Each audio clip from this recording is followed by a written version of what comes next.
What's up, geeks, and welcome to the channel. Imagine we're deep into building a new software product. Maybe it's an internal tool, a public-facing app, or even a fresh startup idea. At first, the direction feels clear. We've got a problem to solve and a general idea of how to solve it. But as the project moves forward, more voices start to chime in. Product managers, tech leads, designers, stakeholders, maybe even legal, each with their own ideas, priorities, and concerns. Someone suggests adding more buttons to clarify user flow. Another person wants the UI to align with a different brand guideline. A third insists we use a specific technology stack because it's standard across the company. Individually, all these ideas seem reasonable, but collectively they start to pull the product in different directions. Before long, we're no longer building a cohesive, focused solution, we're designing by committee. And the result? A bloated, inconsistent, and often frustrating end product that satisfies no one fully. The design by committee anti-pattern shows up when too many people contribute to a decision-making process without clear ownership or unified vision. It's not about collaboration being bad. In fact, collaboration is essential. But when consensus becomes the goal above all else, we end up watering down ideas to avoid conflict rather than pushing for the best solution. Imagine a software feature that starts with a simple premise. Through rounds of feedback, we keep tacking on edge case handling, optional configurations, and toggles for every possible user preference. What was once elegant and intuitive turned into a Frankenstein's monster of compromise, confusing to users and hard to maintain for developers. Let's take a more technical example. Suppose we're designing a new API. The backend team wants strict validation rules to enforce data integrity. The front-end team pushes back, requesting flexibility for quicker prototyping. A security lead wants everything encrypted at rest and in transit. A business analyst wants versioning to support legacy clients. In isolation, each concern is valid, but with no clear product owner or architect driving a unified direction, the final design becomes overly complex, slow to implement, and riddled with edge cases no one can fully test. Instead of solving user problems, we're solving internal politics. Design by committee isn't limited to interfaces or API decisions. It can affect architecture, technology choices, even the team's workflows.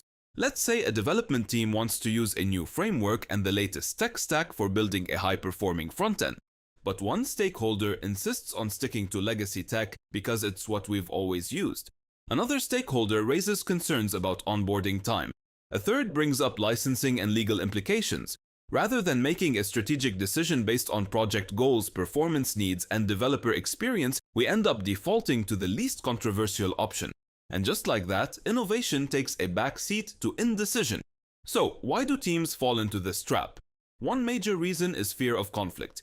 It's often easier to agree with everyone than to push back and say no, especially in environments where hierarchy is rigid or consensus culture is strong. People want to feel heard, and leaders want to keep the peace. But avoiding hard decisions in the name of harmony often results in a worse product.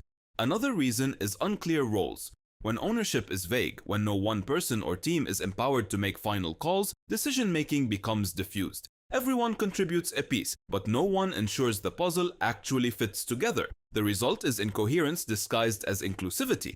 Lack of a clear vision is another major culprit. Without strong product direction or guiding principles, every stakeholder ends up interpreting the project's goals through their own lens. Marketing wants to highlight certain features, engineering wants technical elegance, customer support wants fewer tickets. All of these goals matter, but without prioritization, they compete rather than complement each other.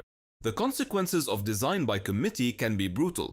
Features take longer to develop as requirements balloon with feedback.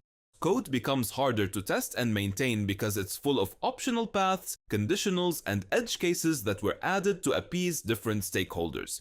User experience suffers as clarity is lost to compromise. And worst of all, team morale drops. Developers get frustrated implementing decisions they don't agree with. Designers feel like their vision is diluted. Product managers spend more time managing opinions than actual product direction. Think of a team that spends weeks debating which logging framework to use instead of shipping features. That's design by committee, slowing down progress. So, how do we avoid this anti-pattern? The first step is establishing clear ownership. Every decision needs a responsible party, someone empowered to gather input, consider trade-offs, and make the final call. That doesn't mean ignoring feedback, but it does mean prioritizing decisiveness over indefinite consensus. Next, teams should define and document product vision and architectural principles early. When these are clear and shared, it's easier to evaluate ideas objectively. Does this suggestion move us closer to our goals or just make someone feel included? Setting boundaries for feedback is also helpful. Not everyone needs to weigh in on every decision. Developers should have the autonomy to handle technical implementation details. Product owners should drive prioritization. Stakeholders should give directional input, not micromanage features. Another key is learning to say no, or at least, not right now. Every good product has to make trade-offs. Not every feature can be prioritized. Not every concern can be addressed in version 1. Ruthlessly trimming scope keeps the core experience strong and delivers faster value. Prototyping helps here too. Instead of arguing hypotheticals in meetings, teams can build lightweight demos to validate ideas quickly. A simple wireframe or working prototype can spark more productive discussion than a 20-person Zoom debate about button colors. And finally, leadership matters. Strong product managers, tech leads, and architects need to actively protect the product from death by 1,000 suggestions. That means making hard calls, defending simplicity, and being okay with not making everyone happy. To sum it up, collaboration is vital, but too much democratic decision-making without direction can hurt more than it helps.